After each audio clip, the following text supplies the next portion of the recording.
AIR 55, Priyanshu Lodhi. So Priyanshu Lodhi is in the house. Thank you, sir, for inviting me to the Delta Defense Academy, and I feel obliged to be a part of the Delta Defense Academy. What is the inspiration? क्यों join करना चाहते थे India? मेरे को CS में इतना interest था नहीं, बीटेक वगैरह प्राइवेट कॉलेज से करनी पड़ती, फिर उसमें मेरे को इतना मन नहीं था। अगर मेरी कोई गर्लफ्रेंड है और मुझे अगर IAS की प्रिपरेशन करनी है या मुझे अगर NDA की प्रिपरेशन करनी है तो भाई क्या करूँ, छोड़ दूँ उसको?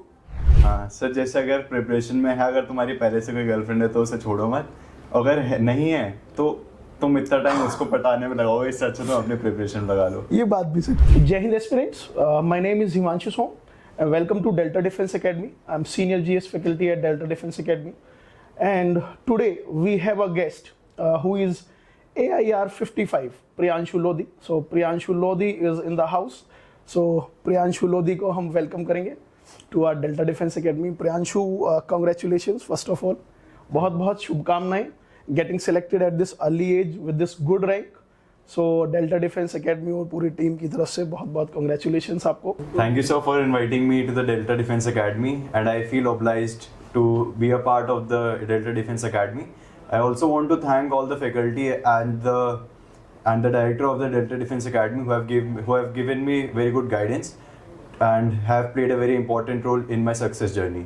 So it fills me with great pleasure कि जिन बच्चों को हम लोग पढ़ाते हैं वो फिर बेंच से और फिर यहाँ तक जो आते हैं, ठीक है, तो इससे हमें लगता है कि हाँ भाई हम कुछ काम कर रहे हैं। सेंस ऑफ अचीवमेंट ये स्टूडेंट्स के लिए तो है ही, बट ये हमारे लिए भी है कि हाँ भाई हम भी कुछ अच्छा काम कर रहे हैं। तो ये जो अगला आधा घंटा है इसमें हम बिल्कुल एक पोडियम की तरह, जो आजकल चल रहा है पॉडकास्ट, उसकी तरह जानने की कोशिश करेंगे कि what are the to do list, क्या क्या हमें प्रिपरेशन में करना चाहिए, क्या क्या हमें प्रिपरेशन में नहीं करना चाहिए, what should be your to do list, your daily schedule, your weekly schedule, your monthly, and your myths that needs to be explored. कि कुछ मिथ्स हैं जो कि SSB तो क्लियर होता ही नहीं है, उसका वो मेरे चाचा के बुआ का फूफा का लड़का था, वो 15 बार गया, उसका हुआ ही नहीं है, ठीक है। तो कुछ ऐसी चीज़ें हैं जिसको we will discuss with Priyanshu कि ये किस तरह से होना चाहिए और किस तरह से नहीं होना चाहिए, ठीक है। सो प्रियांशु, ये बताओ मुझे पहले कि जो क्वेश्चन मैं सबसे पूछता हूँ, मतलब मैंने जितने भी बच्चों को आज तक पढ़ाया ये मैंने सबको पूछा है, and you have been one of that. तुमसे भी मैंने पूछा होगा कि why you want to join NDA, what is the inspiration, क्यों ज्वाइन करना चाहते थे India? Sir, earlier I used to play cricket, पर उसमें जितना कंपटीशन है वो देख के थोड़ा सा लगा कि नहीं, थोड़ा सा मतलब बैक ऑफ करना चाहिए। पापा ने भी ये बोला था। फिर मेरे को CS में इतना इंटरेस्ट था नहीं, बीटेक वगैरह प्राइवेट कॉलेज से करनी पड़ती, फिर उसमें मेरे को इतना मन नहीं था। तो मैंने सोचा कि कुछ अच्छा काम करते हैं, क्लास A ग्रेड जॉब मिलेगी अगर इतनी अर्ली एज पे, तो क्या बात है। फिर मतलब उसके लिए पापा और मम्मी बहुत प्राउड फील करेंगे। तो सर मेरा ये पहले मेन मोटिवेशन ये था कि कुछ ऐसा काम करना है जो सब लोग ना कर पाए, कुछ हटके करना है मेरे को। तो फिर मेरे को अभी इस एज में पहले तो सबसे पहले NDA की अपॉर्चुनिटी दिखी, तो सर मैंने उसके लिए तैयारी शुरू करी थी। और ये प्रिपरेशन कब से कर रहे हो तुम? सर मैंने 12th के बाद स्टार्ट करा था सब प्रिपरेशन करना, अप्रॉक्स जब मेरे 12th का रिजल्ट आने वाला था उस टाइम से। ठीक है, मतलब our audience would like to know कि प्रियांशु कितना समय चाहिए होता है, मतलब what is the fair amount of time that one should be investing when it comes to your NDA की प्रिपरेशन? कितना समय पर्याप्त है to clear your paper and your SSB thing? Sir NDA clear करने के लिए 2 पार्ट होते हैं, पहला हमारे रिटर्न प्रिपरेशन हो गया और SSB प्रिपरेशन हो गया। ज्यादातर मैंने देखा है सब लोग क्या करते हैं, पहले रिटर्न पे से फोकस करते हैं, उसके बाद SSB पे जाते हैं अगर क्लियर होता है। पर मेरे हिसाब से ऐसा करना चाहिए, उन्हें साथ साथ में अगर लेके चलना चाहिए, क्योंकि उससे एक फायदा ये होता है कि आप अपनी स्पोकन इंग्लिश पे भी काम कर सकते हो रिटर्न के साथ। और जैसे आपके सब्जेक्ट्स की पढ़ाई चल रही है, गाइडेंस लेते रहो सबसे, और कुछ इतना पढ़ने की जरूरत है नहीं कि बहुत 8-8, 9-9 घंटे पढ़ रहे हैं। रिटर्न इतना हार्ड होता नहीं है अगर अच्छे से सही से अटेंशन देके पढ़ो। ये बात है, मतलब I would agree with that कि ना स्टूडेंट्स क्या सोचते हैं कि एक बार पेपर क्लियर हो जाए, जैसे ही पेपर क्लियर हो जाएगा उसके बाद 2 महीने 2.5 महीने पूरी मेहनत करेंगे, SSB हो जाएगी। It should go hand in hand, मतलब ये साथ साथ चलनी चाहिए। पेपर के बाद ऐसी कोई इंजेक्शन नहीं है, ऐसी कोई दवाई नहीं है कि जिससे तुम्हारी ओवरनाइट पर्सनैलिटी बहुत अच्छी हो जाएगी। That we would also like to agree कि हाँ भाई ये सही बात है कि ये साथ साथ चलनी चाहिए। तो तुम्हारी जो SSB की प्रिपरेशन है, मतलब व्हाट डू यू थिंक, पहले तो हमारा ये मिथ क्लियर करो फॉर आवर ऑडियंस कि ये बताओ कि व्हाट डू यू थिंक कि what is more difficult, your this paper part और your this personality part? Sir according to me जो किसी को कुछ चीज़ हार्ड लगती है, किसी को कुछ चीज़ हार्ड हाँ. लगती है. For me return was harder and SSB was easier because मेरी इंग्लिश पहले से थोड़ी ठीक थी. प्लस सर मेरे काफ़ी सारे दोस्त थे पहले से, तो फिर मैं इतना टाइम नहीं लेता किसी से दोस्ती करने में, फिर एक्सट्रोवर्ट टाइप का हूँ थोड़ा. तो मेरे को एसएसबी का थोड़ा आसान लगा. रिटर्न के लिए मैंने ज़्यादा टाइम दिया है, अराउंड 5-6 महीने, और एसएसबी के लिए मैंने 2 महीने का टाइम दिया था साथ में रिटर्न के. तो सर मेरे हिसाब से तो थोड़ा आसान एसएसबी का पार्ट रहा मेरे लिए. ठीक है, तो ये बात तो सच है प्रियांशु, जैसा मैंने क्लास में भी तुम लोग को बताया होगा कि भाई अगर तुम्हें रिटर्न पेपर क्लियर करना है ना, ये सब चश्मा है, पर्सपेक्टिव है, परसेप्शन है लोगों का. मेरा अलग हो सकता है, किसी और का अलग हो सकता है. आई ऑल्सो बिलीव कि जो ये रिटर्न पार्ट है ना, इसके लिए तुम्हें एंशिएंट हिस्ट्री, मॉडर्न इंडिया, फिर geography, world geography, political science, current affair, उसके बाद इंग्लिश, वर्बल फ्रेजेस एंड ये सब याद करना पड़ता है. उसके बाद मैथ्स आती है, कितने बच्चों के लिए प्रॉब्लमेटिक होती है. लेकिन अब एसएसबी के लिए ना तुम्हारी पर्सनैलिटी है. अगर मेरी पर्सनैलिटी अच्छी है तो आई वुड बी इन, और अगर नहीं है तो नहीं है. तो मतलब ज़्यादा जो मेहनत की जाती है वो पेपर के लिए की जाती है. I also believe that, but it may very. ये किसी के लिए कुछ हो सकता है, किसी के लिए कुछ हो सकता है, बट पर्सनैलिटी की जो तैयारी है वो साथ साथ चलती रहनी चाहिए. तो तुम्हारी जो तैयारी थी, ये जो हमने अभी अभी कहा कि जो साथ साथ चलती है, how you were managing this साथ साथ की तैयारी के पेपर के साथ साथ, व्हाट आर दोज थिंग्स के जो तुम इसके साथ साथ कर रहे थे that would have helped you in your SSB? दोनों है ना फ्रेम में? अच्छा ठीक. सर अभी मेरे साथ पता है क्या रिसेंटली हुआ था कि मेरे को चाहिए थी एसएसबी की अपॉर्चुनिटी कोई सी. तो मेरे को एक सर टीएस के बारे में पता चला था जब मैं रिटर्न की तैयारी कर रहा था. तो सर मेरे 12th में भी अच्छे नंबर थे, जेई में भी ठीक रैंक थी, मतलब लास्ट ईयर कट ऑफ आराम से क्लियर हो रही थी. पर दिक्कत क्या हुआ, इस बार टीएस की कट ऑफ कम हो गई. मेरी 10,000 रैंक से टीएस की एसएसबी नहीं आई. तो जब तक मैंने फॉर्म अप्लाई कर दिया था, तो मैं सर रिटर्न के साथ मैंने ना एसएसबी की तैयारी करनी शुरू कर दी थी उस टाइम पे. फिर जब मेरा नहीं आया join call up letter TS के लिए, फिर मैंने दोबारा रिटर्न पे स्विच करा. सर एक तरीके से वहीं पे मेरी एसएसबी की तैयारी स्टार्ट हो चुकी थी. तो मेरे को एक आइडिया था पहले एसएसबी क्या होता है और क्या चीज़ हमें करनी होती है. उसके बाद सर मैंने घर बैठ के थोड़ा यूट्यूब पे कभी देख लिया, कभी से प्रैक्टिस सेट्स लगा लिए साइट के, जैसे यूट्यूब पे काफ़ी सारे मिल जाते हैं प्रैक्टिस सेट्स, तो उन पे लगा लिया, या फिर सर पॉडकास्ट सुन ली काफ़ी सारी. तो उससे एक ग्लिम्स मिल जाती है कि एसएसबी में हमें क्या करना चाहिए, क्या है एसएसबी. तो काफ़ी सारी इनसाइट्स मिल जाती हैं. सो टीएस के बारे में इन्होंने जिक्र किया, that is technical entry scheme. Priyanshu बताओ हमें, तुम्हारे 12th में कितने मार्क्स थे? 91.2%. 91.2% है. तो इज इट एसेंशियल कि जो ये टॉपर बच्चे होंगे सिर्फ यही अधिकारी बनेंगे? डू यू बिलीव कि ऐसा है क्या? बिल्कुल नहीं, ऐसा नहीं है sir. It is all about, SSB is all about personality. और कितनी तुम वहां पे जाके चलाई कर पाओ. चला के इन द सेंस किसी को डाउनग्रेड नहीं करना, पर तुम अपने आप को कैसे बेटर कर सकते हो, कैसे अपने आप को बेटर शो कर सकते हो. हाँ, वहां पे ये दोनों अलग अलग चीज हैं. मतलब अपने आप को उठाना और किसी दूसरे को गिराना इज टू डिफरेंट थिंग्स. तो अपने आप को उठाने पे काम करो, ना कि किसी दूसरे को गिराने के लिए काम करो. ठीक है, तो ये तुम्हारा एसएसबी में मतलब 91% तुम्हारे मार्क्स हैं, जो बहुत अच्छे मार्क्स हैं. 90+% मार्क्स तो अच्छे ही होते हैं भाई. हमारे तो कभी, खैर छोड़ो, ये सब बात डिस्कस करने की नहीं है.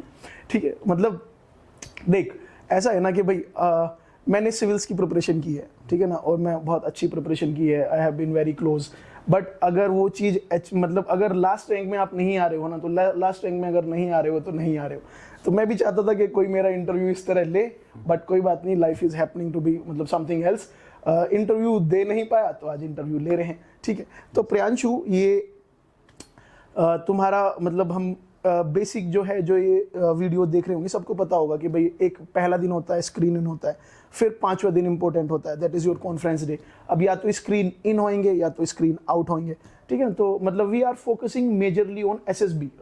पेपर का जो पार्ट है उस पर हम इतना फोकस नहीं कर रहे हैं. We are talking about the personality. तो जो स्क्रीनिंग जो डे होता है पहला दिन, उसमें क्या क्या होता है and what do you think कि तुम्हारी पर्सनैलिटी की क्या चीज़ उसमें हेल्पफुल रही हैं that have helped you to be sailing through this examination?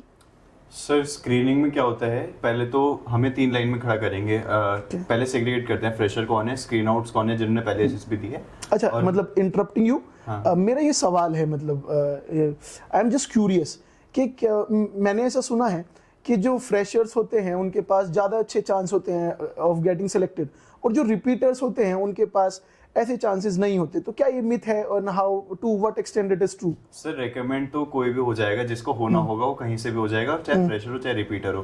Fresher में एक प्लस पॉइंट ये रहता है कि पहले से हमें एक्सपीरियंस नहीं रहता है एसएसबी का, तो असेसर के दिमाग में पहले से रहता है कि इसका पहला अटेम्प्ट है, तो उसके कुछ कुछ गलती ओवरलुक कर देते हैं। जो रिपीटर होता है उनका होता है कि पिछली बार से बेटर होना चाहिए, जो उसने गलती करी वो रिपीट नहीं होनी चाहिए। तो सर ये इसके लिए लगता है that is the point that we do have here कि अंतर बस इतना सा है कि अगर फ्रेशर जा रहा है ना, तो एग्जामिनर के दिमाग में ये बात रहेगी कि भाई अगर इसने छोटी मोटी कोई गलती की है तो हाँ ठीक है भाई ये फ्रेशर है, इसको नहीं पता था, तो उसको शायद ओवरलुक कर दे। लेकिन अगर कोई रिपीटर है, अगर वही वो गलती कर रहा है, तो उस पर फिर वो पकड़ा जाएगा, मतलब तो ये चीज है। तो इसका मतलब एडवांटेज फ्रेशर्स को है सर थोड़ा। और फ्रेशर से मेरे को याद आया, तुम्हारा कौन सा अटेम्प्ट है सर? मेरा एसएसबी में सेकंड अटेम्प्ट से मुझे इसका याद आता है फर्स्ट अटेम्प्ट कि इसका फर्स्ट अटेम्प्ट कैसा रहा था। मतलब मेरा ऐसा, मतलब कुछ टीचर्स ऐसे होते हैं कि जो सिर्फ पढ़ाते हैं, मैं थोड़ा सा ऐसा हूँ कि मैं सिर्फ मैं पढ़ाने के साथ साथ बच्चों के साथ थोड़ा सा कनेक्टेड भी रहता हूँ। तो मुझे प्रियांशु का पहला जो एसएसबी है वो याद है कि सर मुझे ये वाले टॉपिक दे दो और ये वाले टॉपिक मैं लिख रहा हूँ, मुझे बता देना कि मैं कितना अच्छा बोल रहा हूँ, या मैं आईआर में इंडिया चाइना कर लूँ क्या, इंडिया यूएसए में कर लूँ क्या, लेक्चरेट में क्या कर लूँ क्या नहीं। मतलब what I can recall is, मुझे ये याद है प्रियांशु कि तू मुझे टॉपिक व्हाट्सएप पे भेजा करता था कि सर ये टॉपिक है, जरा इसको देख लेना कि ये हुआ या नहीं। उस टाइम में इस बच्चे ने बहुत मेहनत की थी, और इसके फादर से मैं मिला तो उसमें मेरे को पता चला कि सर अच्छा ये बात भी है कि जब आदमी कामयाब हो जाता है ना, तब ये कहानियाँ आती हैं। ठीक है, अब ये कामयाब है, इसके पास रैंक है, तो ये बातें आएंगी।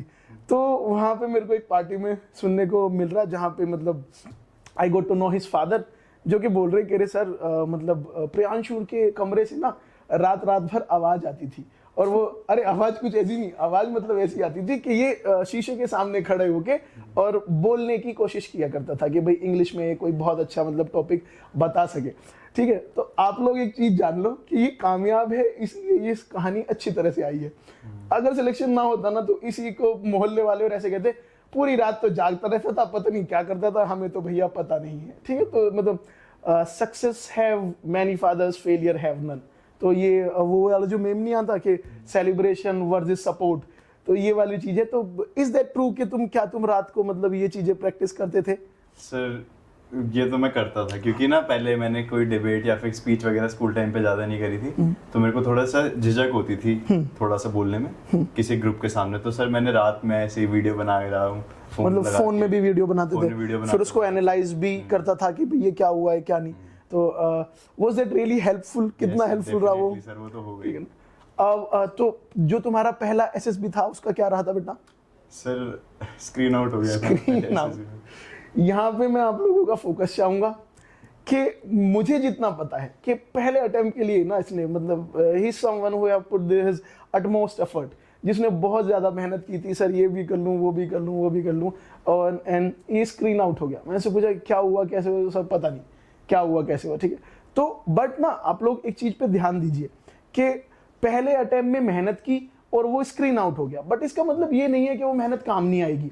अगर ये अपने सेकंड अटेम्प्ट में सिलेक्ट हुआ है, तो क्या प्रियांशु ऐसा है कि जो वो पहले अटेम्प्ट वाली मेहनत है वो काम नहीं आई क्या? सर वो तो बढ़ता ही चला गया ना, जितने एफर्ट्स पहले डाले थे वो तो करेगा ही काम। ऑब्वियसली, मतलब वो जो पहले अटेम्प्ट की मेहनत थी वो इसमें काम आई है।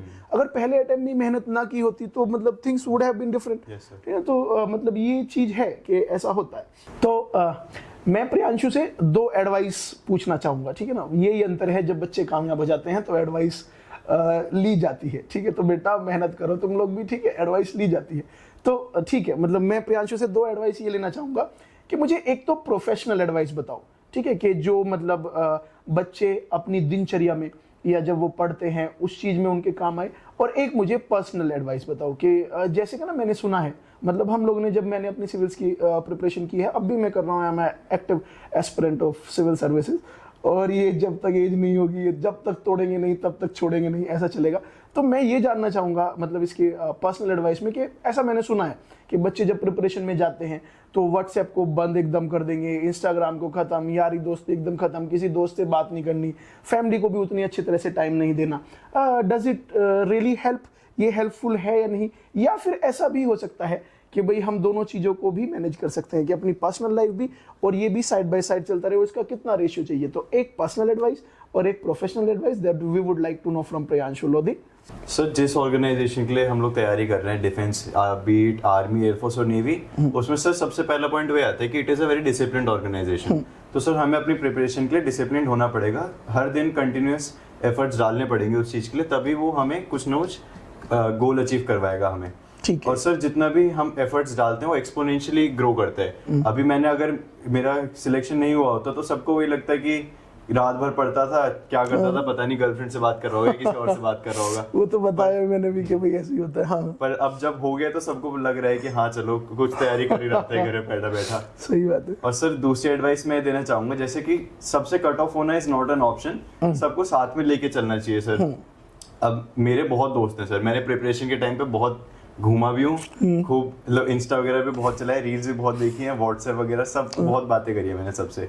सर तो कट ऑफ होना मेरे हिसाब से अच्छी नहीं है, क्योंकि इससे एक तरीके से पर्सनैलिटी पे भी इफेक्ट करेगा। अगर आप किसी से बात नहीं कर रहे हो, पूरा सेल्फ आइसोलेट हो चुके हो, तो सर आपको थोड़ी दिक्कत होगी इवेंचुअली, थोड़ा सा आगे जब एसएसबी में जाएंगे तो बात करने में थोड़ी सी दिक्कत होगी कि हैबिट से निकल जाएगा वो किसी से बात। अच्छा, सही बात है प्रियांशु। मतलब लीडर्स की जब बात होती है तो मुझे तो कोई ऐसा लीडर याद नहीं आता भाई।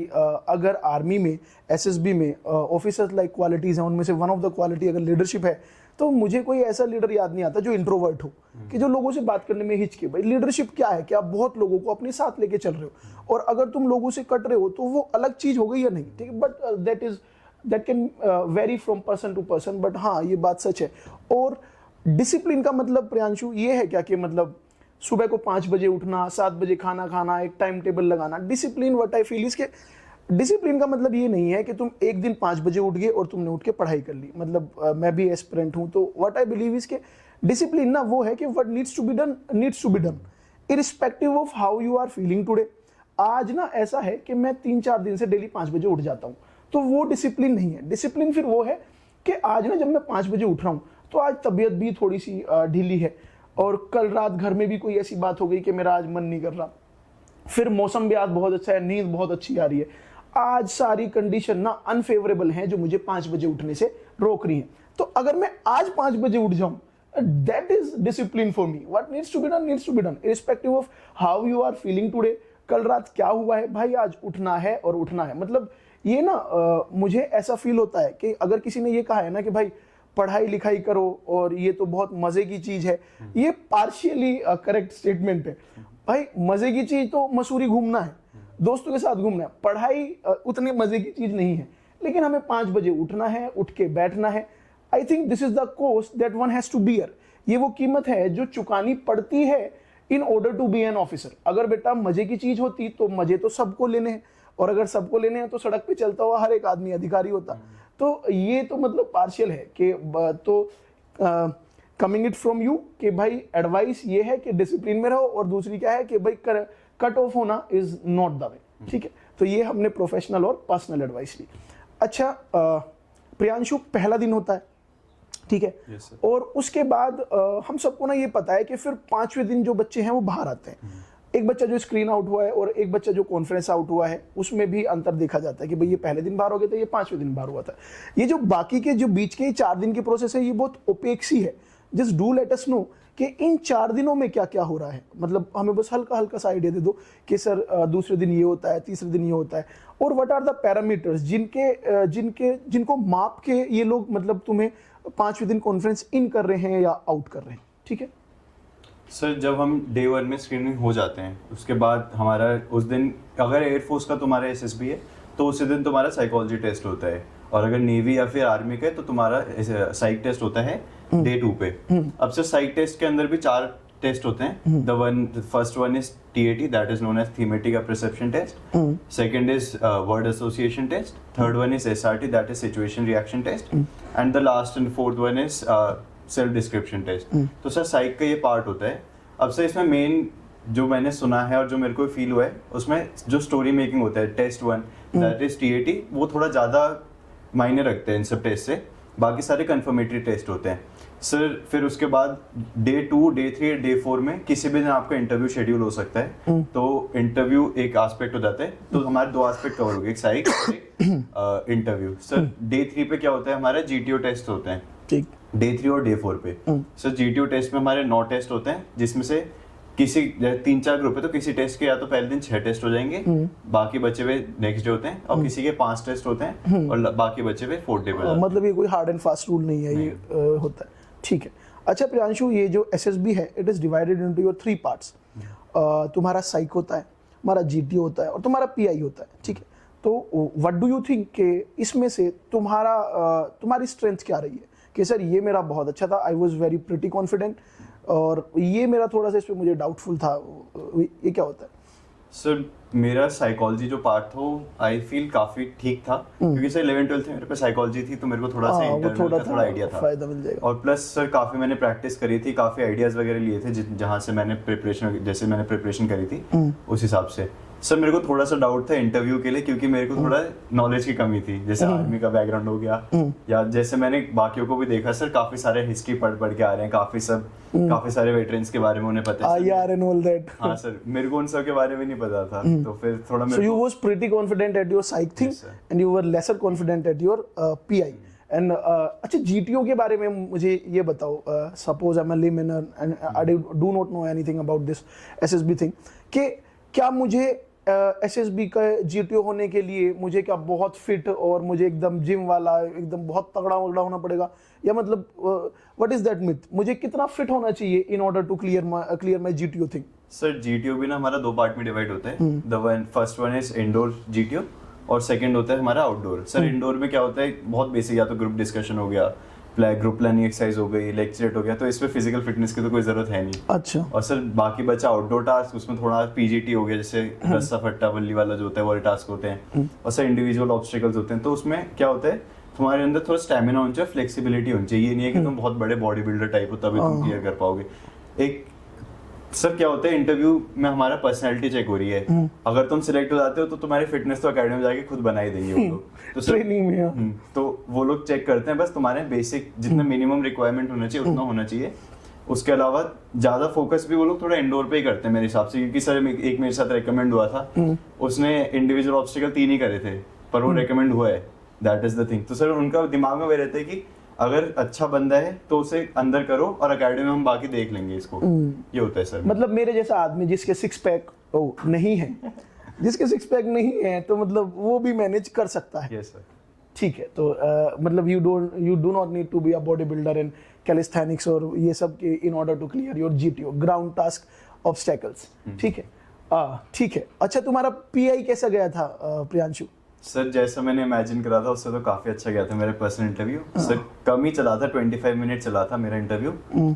और सर जैसे हमारे रैपिड फायर क्वेश्चन होते हैं, CI के क्वेश्चन बोलते हैं उन्हें, तो सब पता नहीं कैसे पर मेरे को याद रहते सारे, मैंने एक सीक्वेंस में बोल दिए थे। अच्छा ये मतलब मैंने ऐसे सुना है, क्लियर माय दिस मिथ, के क्या ये जरूरी है कि जिसका इंटरव्यू लंबा खिंच रहा है उसके चांसेस ज्यादा हैं सिलेक्शन के, कि the time taken by the examiner is directly proportional to the chances you are getting selected?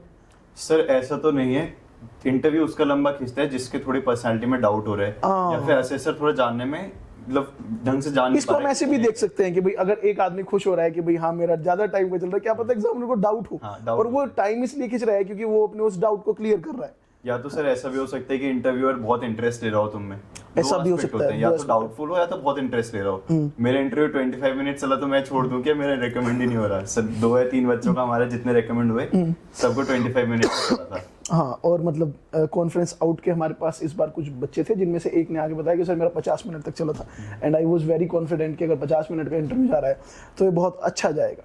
ठीक है। अच्छा प्रियांशु, मतलब 5वें दिन के लिए अगर मुझे प्रिपरेशन करनी है कि भाई मैं पहले दिन स्क्रीन इन हो गया, अब मेरा कॉन्फ्रेंसिंग डे है, तो 5वें दिन मैं सबसे ज्यादा किस चीज पे फोकस करूं? सर 5वें दिन जो हमारा कॉन्फ्रेंस होता है सर, उस टाइम पे जो असेसर्स होते हैं उन्होंने बना रखा होता है इसको अंदर लेना है या तो बाहर लेना है। अगर तुम कॉन्फ्रेंस पे ज्यादा कुछ उल्टा सीधा ना बोल के आओ, अगर उनके दिमाग में पहले से इसको रेकमेंड करना है तो तुम हो जाओगे। तो सर मेरे हिसाब से डे 5 से ज्यादा बाकी जो बचे 3 दिन है स्क्रीनिंग के बाद वाले, उस पर ज्यादा डिपेंड करते हैं कि तुम रेकमेंड हो रहे हो या फिर नहीं हो रहे, क्योंकि वो कलेक्टिव स्कोर है। हाँ, वो सिर्फ 5वें दिन पे डिपेंड नहीं कर रहा। अच्छा एक चीज और, मतलब ये तो शायद बहुत लोग जानना चाहेंगे, अगर किसी की इंग्लिश अच्छी नहीं है, ये कहा जाता है कि भाई एसएसबी में अगर तुम जा रहे हो तो in order to clear your SSB English is a precondition. तो क्या ये सच है, या फिर अगर मेरी इंग्लिश उतनी अच्छी नहीं है तो do I have that liberty कि मैं एग्जामिनर से या मेरे ऑफिसर से मैं ये पूछ लूं कि sir can I have the liberty of speaking up my thoughts in Hindi only. मतलब अगर इस तरह से बोल लोगे तो फिर तो इंग्लिश बोल ही सकते हो, बट एक बात बता रहा हूँ मैं कि क्या ये मतलब है ऐसा कि इंग्लिश कितनी जरूरी है? सर एसएसबी की लैंग्वेज ही इंग्लिश होती है पहले तो, और सर वहाँ पे इंस्ट्रक्शंस में देते भी हैं कि अगर तुम्हें हिंदी पे कन्वर्ट होना तो हो सकते हो, पर जितनी जल्दी हो सके इंग्लिश पे वापसी आना है तुम्हें। अच्छा, तो सर ऐसा नहीं है कि बहुत अच्छी इंग्लिश होनी चाहिए, इतनी होनी चाहिए कि तुम अपनी बातें दूसरों को बता पाओ और दूसरों की हमें समझ में आ रही है, इतनी से होनी चाहिए बस इंग्लिश।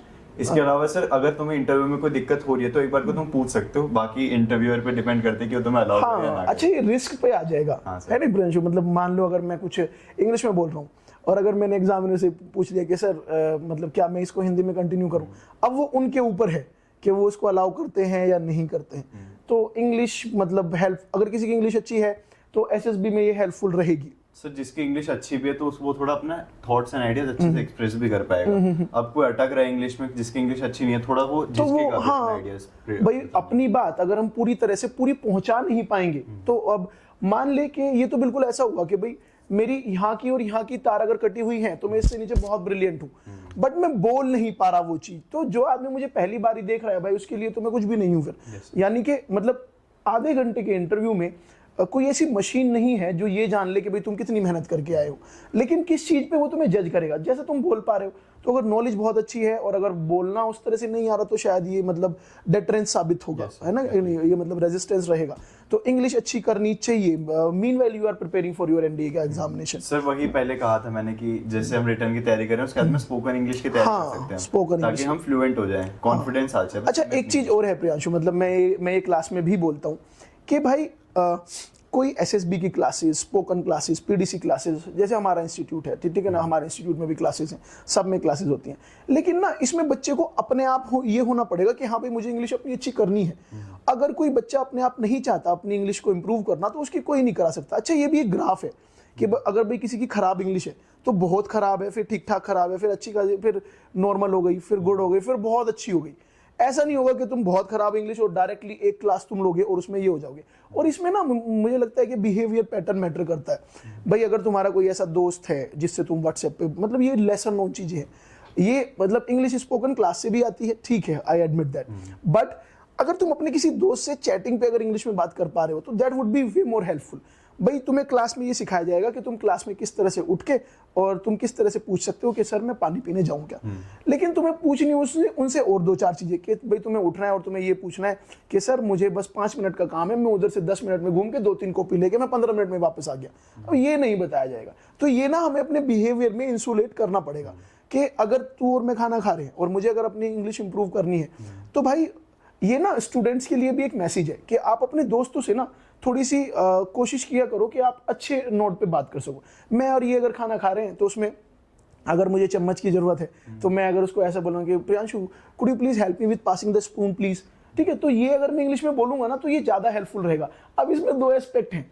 अब मान लो प्रियांशु अगर मेरा दोस्त है और ये बोलने लगा हाँ अंग्रेजी हिमांशु सर की सारी बात मान रहा है, भाई वहां पे ना उसको रोक और उसको कहो कि हाँ भाई सारी बात मान रहे हैं, क्योंकि इंग्लिश इसी तरह से इंप्रूव होगी, ठीक है। ये कोई ओवरनाइट गेम है ही नहीं, ना तो स्पोकन का और ना ही तुम्हारी पर्सनैलिटी का। जैसे मैं क्लास में बोलता हूँ प्रियांशु, तेरे को भी शायद बोला होगा कि भाई अगर तेरे बैग में अगर एक पेन रखा हुआ है, ठीक है ना, और वो पेन तुझे किसी योर लव्ड वन ने गिफ्ट किया है, वो 500 रुपए का पार कर पेन है, तेरा एक दोस्त है जो तेरे साथ बैठा हुआ है और वो दोस्त उसका एग्जाम में पेन खत्म हो गया, वो तेरे से पेन मांग रहा है और तुझे पता है कि पेन तो है लेकिन वो महंगे वाला है, वो तूने प्रिजर्व करके रखा है कि जब मैं एनडीए का पेपर देने जाऊंगा ना इसको मैं तब यूज में लाऊंगा, एंड यू डिनाइड कि भाई यार एक्स्ट्रा पेन तो नहीं है। व्हाट आई बिलीव इज कि भाई मैं कोई मेंटोर नहीं हूँ एसएसबी का, but what I believe is, मैं जीएस पढ़ाता हूँ, आई बिलीव इज कि भाई ऐसी पर्सनैलिटी का आदमी जो अपने दोस्त को एक पेन शेयर नहीं कर सकता, वो उसके नाम की छाती पे को लिखाएगा क्या, ठीक है। तो ये मतलब चीजें हैं जो हमें मतलब सिखाई जाती हैं। हम जब घर से जाते हैं तो मेरी मम्मी मुझे खाने के लिए लड्डू देंगी, काजू बादाम देंगी और चीजें देंगी, और उसमें बोलेंगी कि ये जो बेसन के लड्डू हैं इनको दोस्तों में बांट देना, लेकिन जो ये काजू बादाम पिस्ता है इनको मत बांटना, ये महंगे हैं, इनको अपने आप खाना। तो ये कुछ चीजें ना हमारे यहाँ से चलती हैं। बट भाई मतलब मैंने क्लास में बताया कि सिविल्स की जैसे कि प्रिपरेशन है, IIT जेई की प्रिपरेशन है, अब जेई की प्रिपरेशन में ना तुम्हारी पर्सनैलिटी को कोई जज नहीं कर रहा, तुम्हारी नॉलेज को जज किया जा रहा है। मेरी सिविल्स की प्रिपरेशन है जिसमें प्रीलिम्स और मेंस ज़्यादा मेन है, इंटरव्यू जो है उसको अगर मेरे मेंस में अच्छे मार्क्स आए आई कैन मैनेज।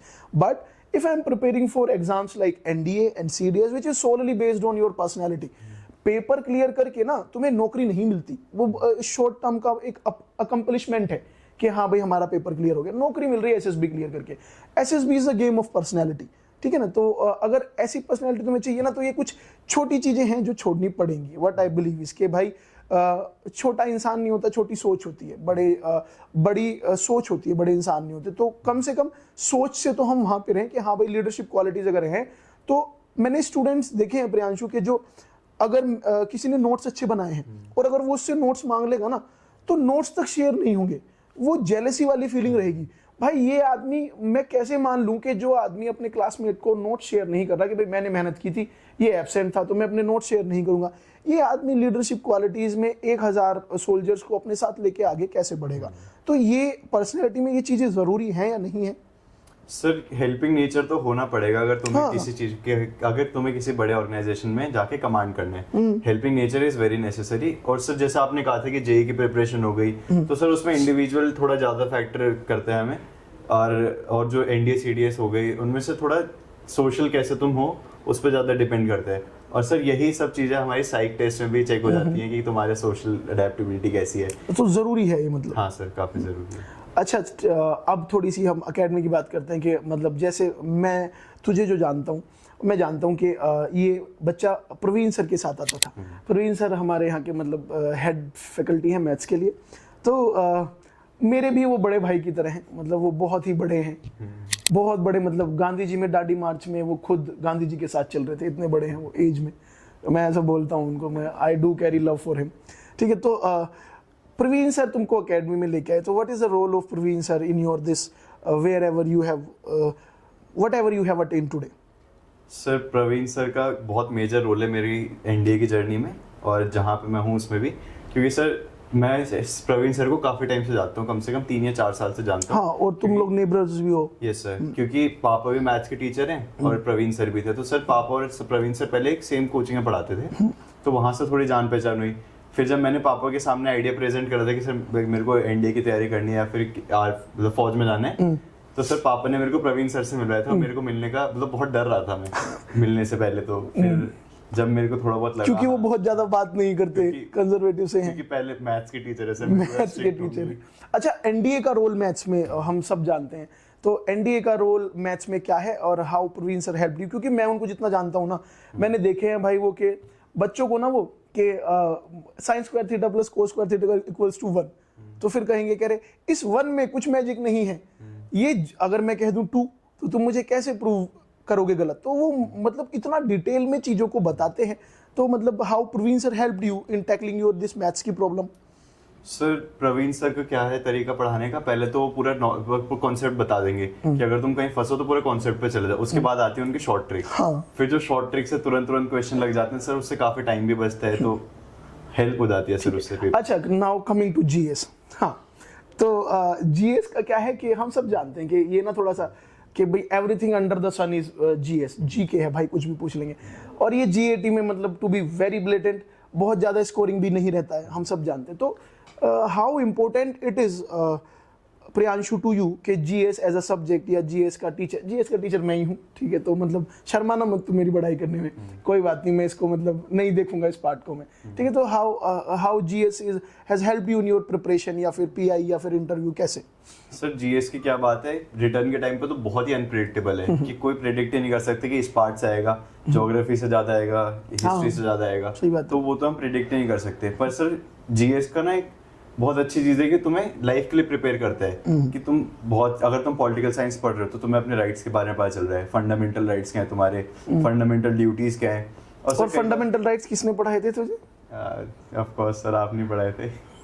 और सर कई अभी रिसेंटली क्या हुआ था कि मैं 18 साल का हूँ, तो मेरे को इतनी ज्यादा फैमिली डिस्कशन में नहीं लेते। पर अभी एक बार इंडिया चाइना वॉर चल रहा था, तो न्यूज में आया था, पापा में डिस्कस कर रहे थे, मैंने 2-3 पॉइंट बता दिए अपनी तरफ से, तो अच्छा हो जाता है कि भाई वहाँ पे। अच्छा ये ना मैं ये बिलीव करता हूँ ना कि घर वाले बैठे हुए हैं, ठीक है ना, और घर वाले अगर मान लो इंडिया चाइना का कुछ डेली न्यूज में आ रहा है, और अगर हमारे पेरेंट्स ने अगर कोई उनका बच्चा है जो एनडी की प्रिपरेशन में है, सीडीएस की में है या आईएएस की में है, कि बेटा ये इंडिया चाइना में क्या चल रहा है, तो भाई वो पेपर में आए या ना आए, मतलब it is your moral responsibility कि how aware you are, newspaper में, न्यूज में, देश में क्या चल रहा है तुम्हें पता होना चाहिए। व्हाट इज द पॉइंट के मतलब तुम्हारे पेरेंट्स तुमसे पूछ रहे हो, तुम कहते मुझे तो नहीं पता ये मतलब क्या ही चल रहा है, तो what is you are preparing for then, ठीक है। तो ये बात सही है। तो जीएस इज हेल्पफुल पेपर में भी, और मतलब पेपर से ज्यादा लाइफ में हेल्पफुल, और अगर टीचर्स अच्छे हो तो और बढ़िया हो जाता है, ठीक है। मतलब ये, हाँ भाई ये ना सब्जेक्ट ऐसा है कि गांधी 9 जनवरी 1915 को भारत आया। अब भाई इस जो किताबों में अगर लिखा हुआ है ना, अगर उसको बिल्कुल ऐसे ही बताते रहेंगे ना, तो इट बिकम्स क्वाइट बोरिंग।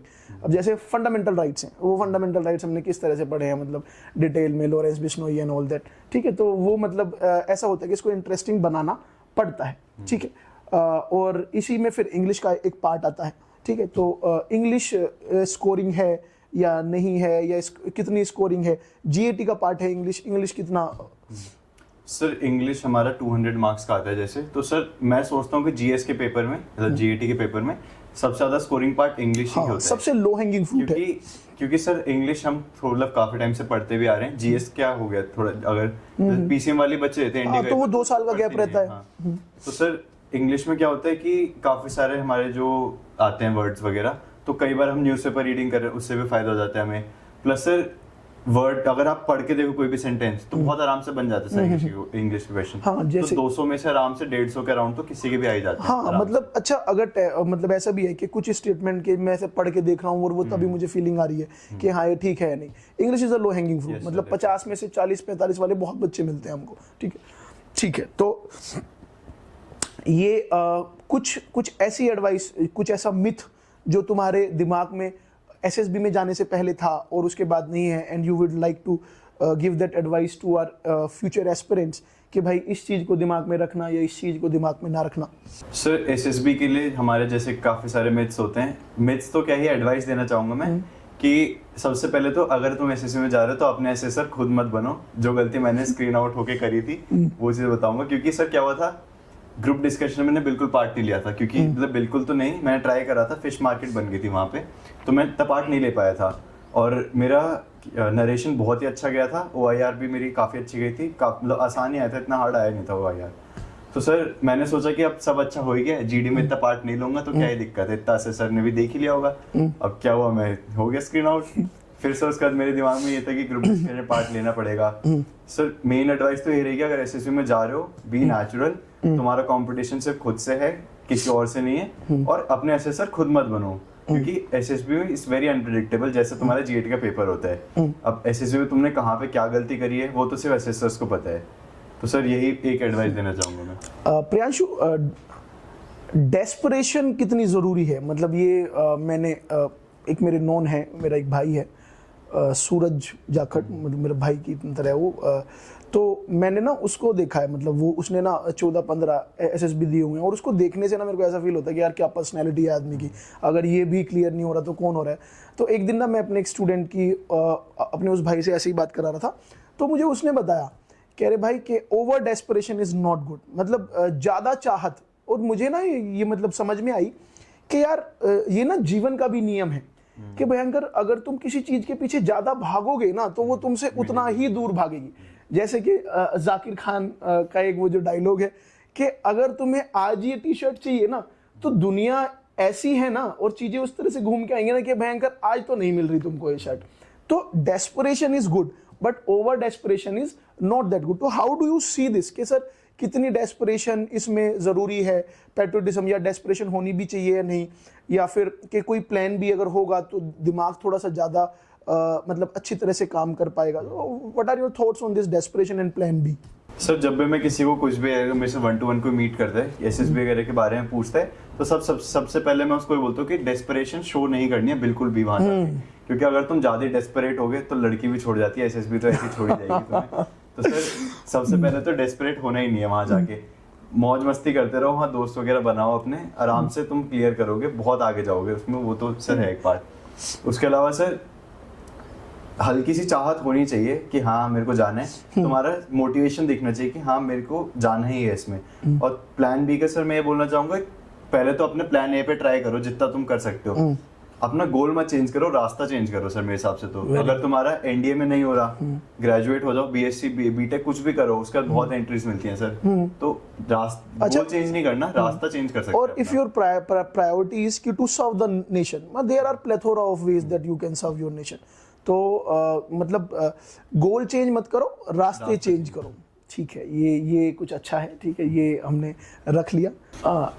ठीक है प्रियांशु, तो मतलब पता भी नहीं चला कि भाई आधा घंटा हो गया है, बट ऐसा नहीं है कि हमारे कोई शुगर मिल चल रहे हैं कि हमें आधे घंटे के बाद कहीं जाना है, बट फिर भी मतलब आधा घंटा इज तो टू कंक्लूड मैं जानना चाहूँगा कंक्लूड करने के लिए कि एक एडवाइस दे दो एस्पिरेंट्स को, और कि प्लान बी होना चाहिए या नहीं होना चाहिए, क्योंकि एनडीए में 350 सिलेक्शन हो रहे हैं, और एसएसबी में ना ऐसी बहुत सारी मतलब एग्जांपल्स हैं कि वो चाचा के बुआ के फूफा का लड़का भी सेलेक्ट नहीं हुआ था, और वो सब, ठीक है ना। और एक चीज और जो I would like to know, how does it feel at this young age, कैसा, मतलब देख मेरा भी ये सपना था कि भाई मैं अपने पेरेंट्स को ना उस तरह से प्राउड फील कराऊं कि मेरे पापा मेरी तरफ को देख के ये बोलें कि भाई लड़का 24-25 साल का है और आईएएस बन गया।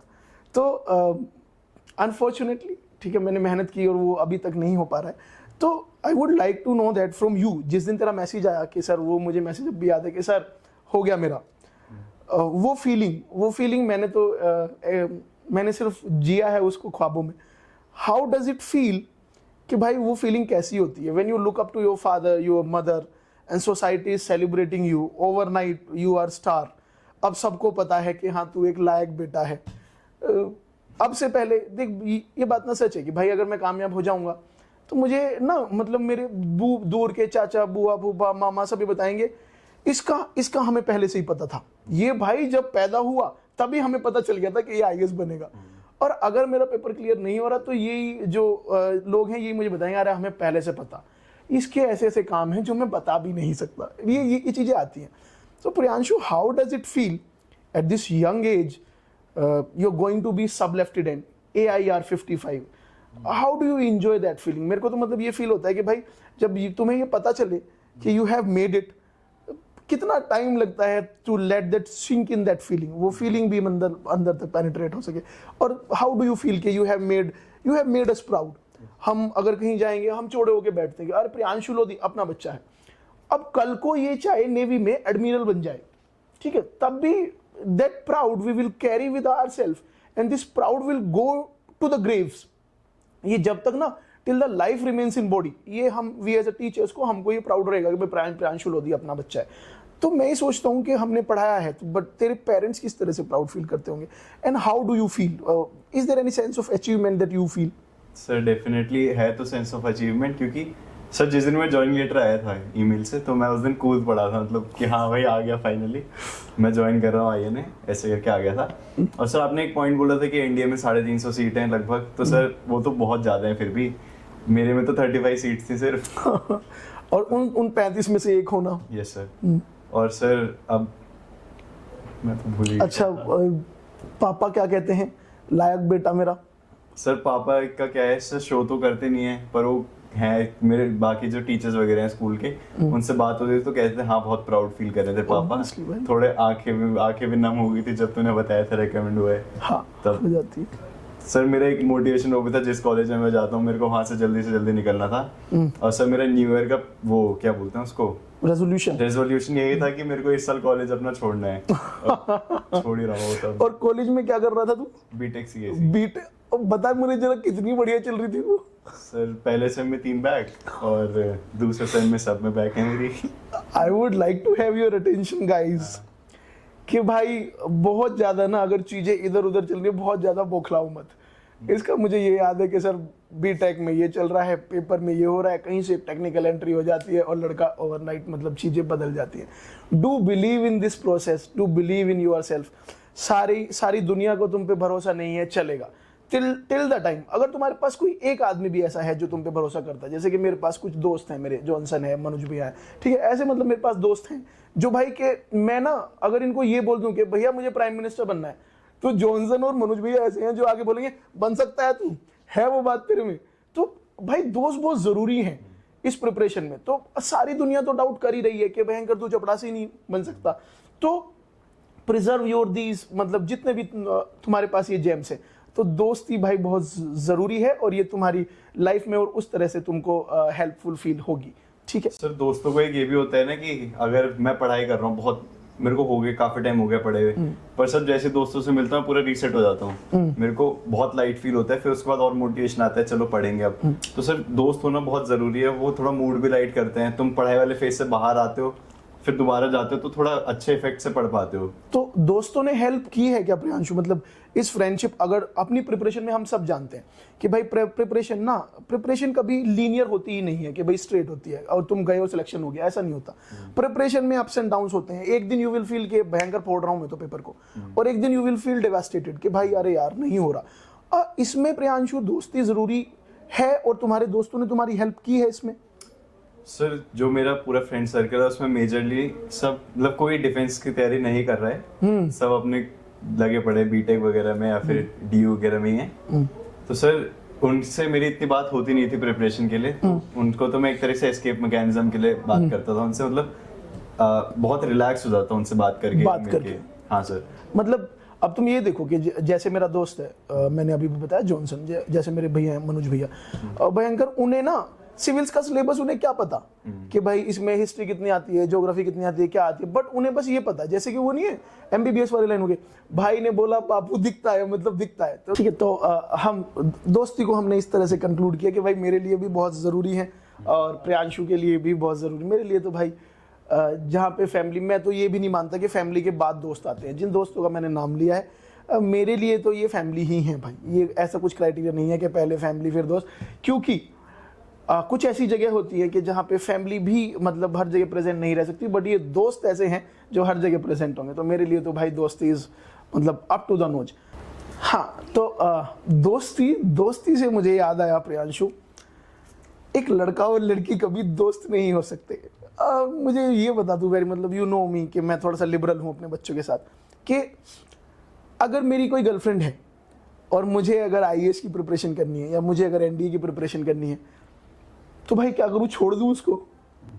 या ये भी पॉसिबल है कि भाई हम तैयारी करते करते और रिलेशन को भी मेंटेन करते करते ये भी चीजें कर सकते हैं। Is girlfriend is resistance in our preparation, या we can use girlfriend as catalyst? अगर भाई कोई अच्छी मेरी दोस्त है जो मुझे डेली इंस्पायर करती है to get closer to my dream, तो एक्सप्लोर दिस मिथ के how do you see that? Sir जैसा आपने कहा था कि लड़का लड़की दोस्त नहीं हो सकते, तो वो हो तो सकते हैं सर। मेरे तो बहुत सारे दोस्त हैं लड़कियां, मेरी भी है भाई बहुत सारी महिला मित्र जिनकी हम बात करते हैं, काफी महिला मित्र हैं। हाँ सर, जैसे अगर प्रिपरेशन में है, अगर तुम्हारी पहले से कोई गर्लफ्रेंड है तो उसे छोड़ो मत, अगर नहीं है तो तुम इतना टाइम उसको पटाने में लगाओ, इससे अच्छा तुम अपने प्रिपरेशन लगा लो। ये बात भी सच है कि भाई हाँ, लड़की एफर्ट्स मांगेगी। अब मेरे पे तो पहले से थी नहीं गर्लफ्रेंड, तो मैंने ट्राई भी नहीं करा अभी इतना, वो तो मिल ही जाएगी बॉल डांस तक तो कोई ना कोई। हाँ, जरूरी है, कामयाब आदमी के साथ ये चीजें हो जाती हैं। महिला मित्र कहीं से भी रेजिस्टेंस नहीं हो सकते, प्रोवाइडेड और महिला मित्र अच्छी हो। अब इसमें महिला मतलब फेमिनिज्म वाले टूट पड़ेगी कुछ नहीं, कि महिला मित्र या फिर तुम्हारा कोई भी मित्र अगर वो अच्छा मित्र है तो वो कैटलिस्ट की तरह, कैटलिस्ट मैं इसमें शायद ये बायोलॉजी केमिस्ट्री का वर्ड यूज कर रहा हूँ कि that is use for enhancing the reaction, यानी कि ये तुम्हारी प्रिपरेशन को और अच्छे करा सकते हैं। तो ऐसा कुछ नहीं है कि तुम्हें किसी से दोस्ती नहीं रखनी और वो सब नहीं हो तभी प्रिपरेशन हो सकती है, उसके साथ भी अच्छी प्रिपरेशन हो सकती है। ठीक है, और क्या रखे हम? हाँ, अब बस लास्ट में आते हैं। ठीक है, तो ठीक है, so Priyanshu, you have been a part of Delta Defence Academy, I am presently part of Delta Defence Academy, और I am proud of this organisation and you must be. और would you recommend to your friends, और तुम अपने दोस्तों को हमारी academy के बारे में क्या बताओगे? रिकमेंड करो, कैसा माहौल है यहाँ पे, कैसे लोग हैं, कैसे टीचर्स हैं? Sir, definitely I would like to recommend the academy to everyone out there. और सर जब मैं था तब ये वाला कैंपस तो था नहीं, छोटा वाला कैंपस था, अब तो नया कैंपस बन गया है, अब तो बढ़िया महंगा फैसिलिटी हो गई। अंधा पैसा लगा रखा है अब तो हमने मतलब एसी पूरा वो सेंटर फलाना swimming pool and we do have shooting range सब कुछ अब तो अलग अलग सबके ऑफिस हैं। कुलवीर सर ने अंधा पैसा लगाया हुआ है एकदम अब तो कोई बात नहीं, तुझे बुलाया तो हमने यहीं पे है, देख कितने अच्छे ऑफिस में बैठा रखा है तुझे। तो how would you recommend? Staff भी काफी अच्छा है, मतलब टीचिंग में पता चलता है कि हाँ ये पढ़ाना चाहते हैं हमें। कोई भी डाउट होता है, मैं अभी भी आ रहा था जैसे आपसे बात कर रहा था, बच्चे आ रहे थे डाउट वगैरह पूछने, वो चलता तो इजीली एक्सेसिबल भी रहते हैं सारे स्टाफ मेंबर जितने भी हैं टीचर्स। प्लस सर थोड़े यंग टीचर्स ही हैं यहाँ पे, तो थोड़ा Obviously भाई। आराम से बात हो जाती है कि कोई भी टॉपिक हो। फिर वो मतलब एक जनरेशनल गैप नहीं है, ठीक है, कि जैसे मतलब तुझे अगर कुछ अपनी बात शेयर करनी हो तो तू मेरे से कर सकता है, मैं कोई बाबा आदम के टाइम का नहीं हूँ कि मैं शायद तेरी सिचुएशन समझूं। तो young teachers be is one of the factor that Priyanshu mentioned, ठीक है। तो we are very proud of our this बच्चा and that we would celebrate through our life till the life remains in this body, कि हाँ भाई ठीक है हमारा ये बच्चा है और इसको इसके आने वाले लाइफ के लिए, इसकी ट्रेनिंग के लिए which is going to be started soon, हम बहुत शुभकामनाएं देते हैं कि ये लाइफ में बहुत अच्छा करे और दैट्स इट। ठीक है, ओके, थैंक यू।